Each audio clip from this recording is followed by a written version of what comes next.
ఈరోజు మన చందమామ కథల్లో చ్యవనుడు అనే కథ విందాం. కథ వినే ముందు నాదొక చిన్న రిక్వెస్ట్.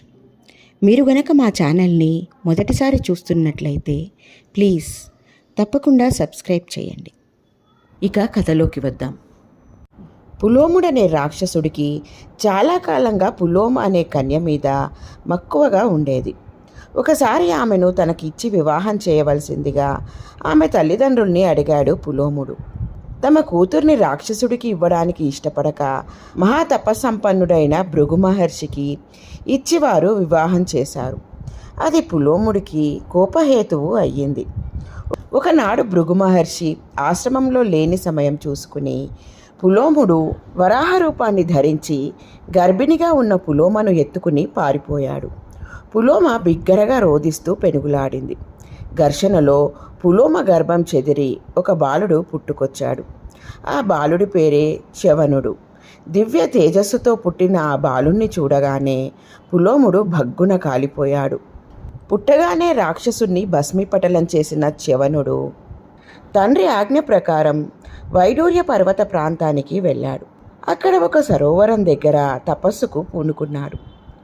అన్నపానీయాలు మరచి అనేక సంవత్సరాలు మహాతపోనిష్టలో ఉండిపోయాడు. దేహంలో జవసత్వాలన్నీ కృషించి వృద్ధుడు అయ్యాడు. అతడి శరీరం చుట్టూ పుట్టలు లేచాయి.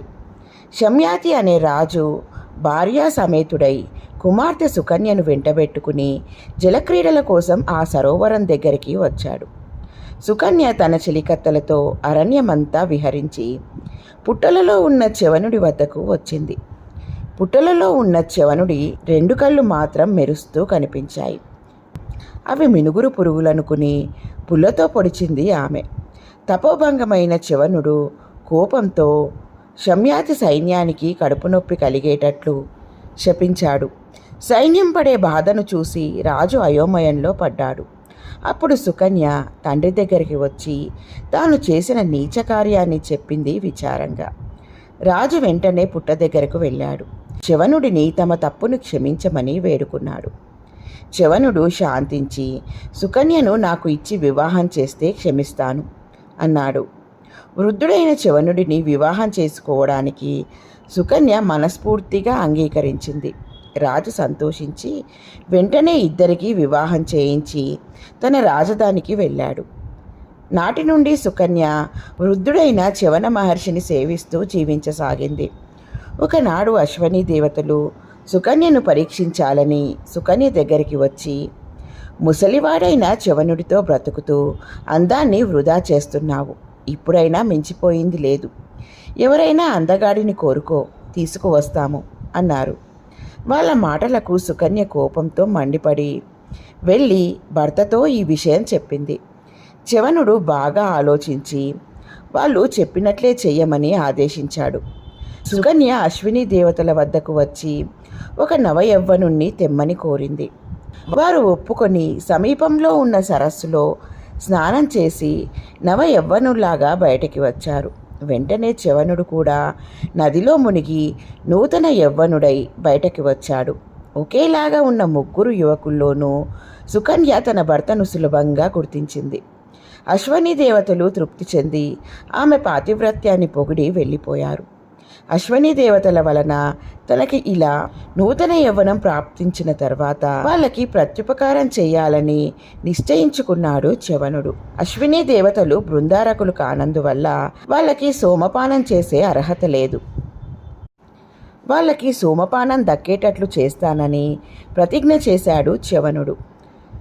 తన మామ అయిన శమ్యాతి రాజుతో యజ్ఞ సంబరాల్ని సిద్ధం చేస్తే మీ అభ్యున్నతి కోసం క్రతువు ఒకటి చేస్తాను అన్నాడు చ్యవనుడు. రాజు సంతోషంగా అన్నీ సమకూర్చాడు. చ్యవనుడు సుకన్యతో యజ్ఞం ఆరంభించాడు. హవిర్భాగం కోసం వచ్చిన ఇంద్రుడితో పాటు అశ్వనీ దేవతలకు సోమపానాన్ని ఇచ్చాడు చ్యవనుడు. అందుకు ఇంద్రుడు కోపించి అడ్డు తగిలాడు. చ్యవనుడు ఇంద్రుని ధిక్కరించి అశ్వనీ దేవతల చేత సోమపానాన్ని చేయించాడు. ఇంద్రుడు కోపితుడై చ్యవనుడిపైకి వజ్రాయుధాన్ని ప్రయోగించాడు.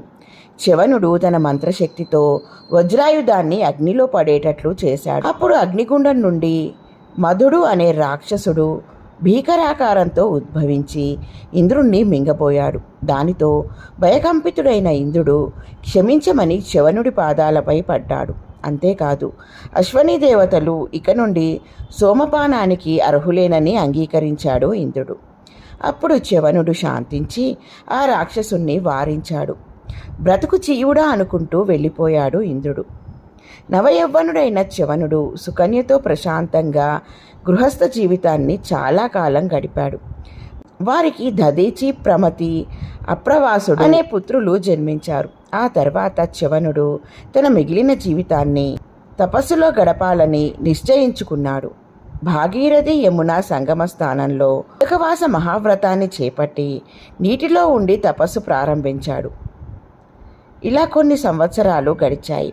ఒకనాడు జాలరులు చేపలు పట్టడానికి వలను నదిలోకి విసిరారు. ఆ వలలో చ్యవనుడు చిక్కుకున్నాడు. అతన్ని చూసి జాలరులు వణికిపోయారు. ఓరి, మీ కులవృత్తిని మీరు చేయడంలో తప్పులేదు. మీ చేపలతో పాటు నన్ను కూడా విక్రయించండి అన్నాడు చ్యవనుడు. జాలరులు పరుగున వెళ్ళి ఆ దేశపు రాజైన నహుమన్ని తీసుకుని వచ్చారు. అప్పుడు చ్యవనుడు, నా వెలని నిర్ణయించి ఆ ధనాన్ని ఆ జాలరులకు ఇవ్వు రాజా అన్నాడు. నా రాజ్యాన్ని మొత్తం ఇస్తాను అని నహుముడు అంటే అది తనకు తగిన వెల కాదని నిరాకరించాడు చ్యవనుడు. అప్పుడు కవిజాతుడనే ముని అక్కడికి వచ్చి, గోవు బ్రాహ్మణుడు సమానులే కాబట్టి ఒక గోవుని ఇవ్వు అని నమూహుడికి సలహా ఇచ్చాడు. అందుకు చ్యవనుడు సంతోషంతో ఒప్పుకున్నాడు. వెంటనే నహుముడు ఒక గోవును తెప్పించి జాలరులకు ఇచ్చాడు. జాలరులు ఆ గోవును చ్యవనుడికి సమర్పించి తమకు ముక్తి మార్గం చూపమని వేడుకున్నారు. సంపన్నుడై చ్యవనుడు అందుకు అంగీకరించి తనతో పాటు వలలో చిక్కిన చేపలకు, జాలరులకు స్వర్గలోక ప్రాప్తి కలిగేటట్లు అనుగ్రహించాడు. అందరూ ఆశ్చర్యంతో చూస్తూ ఉండగా ఆకాశం నుండి ఒక దివ్య విమానం కిందకి దిగి వచ్చి జాలరుల్ని, చేపల్ని స్వర్గలోకం తీసుకుని వెళ్ళింది. చ్యవనుడు నహుముడి ధర్మగుణానికి సంతోషించి, ఓ రాజా, నీకు ఇంద్రపదవి లభిస్తుంది అని ఆశీర్వదించి మరలా తపస్సుకు వెళ్ళిపోయాడు. ఆ ఆశీర్వచన ఫలంగా నహుముడు ఇంద్రపదవి పొంది స్వర్గలోకాధిపతి అయ్యాడు. ఎలా ఉంది ఫ్రెండ్స్ ఈ కథ? బాగుంది కదూ? నచ్చిందా? అయితే లైక్ చేయండి. మీ బంధువులకు, స్నేహితులకు ఈ కథలను షేర్ చేయండి. మరిన్ని మంచి మంచి కథల కోసం మా ఛానల్ను తప్పకుండా సబ్స్క్రైబ్ చేయండి. మరొక మంచి కథతో మళ్ళీ కలుద్దాం. ఉంటాను మరి.